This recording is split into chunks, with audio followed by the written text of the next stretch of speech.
கட்டாய குளிப்பு உள்ள ஒருவர் நோன்பு பிடிப்பதற்கு அவருடைய குளிப்பு எந்த தடையும் இல்லை.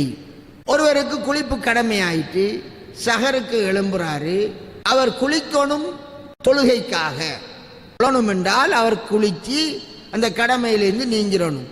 நோன்பு நோக்கலாமா என்றால் ஆம், அவர் தாராளமாக ஒது செய்து கொண்டு, ஒரு ஜுனுபாலியான ஒருவர் தூங்குவதாக இருந்தால் ஒது செய்யணுமா என்று உமர் அலி அல்லாஹ் கேட்கிறார்கள் ரசூலுல்லாஹ்விடம். ஆம், அவர் ஒது செஞ்சு விட்டு தூங்கணும். அது மாதிரி தான் சாப்பிட்றது என்று இருந்தாலும் ஒது செய்துட்டு அவர் சஹர செய்யலாம்.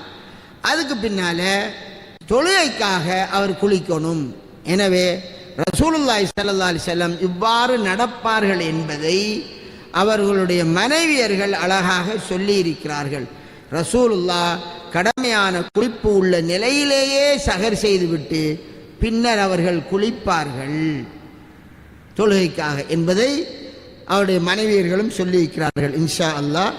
எனவே அந்த அடிப்படையில் நாங்கள் எங்களுடைய வணக்க வழிபாடுகளை செயற்பாடுகளை ஆக்கிக் கொள்வோம், அவை பயந்து கொள்வோம்.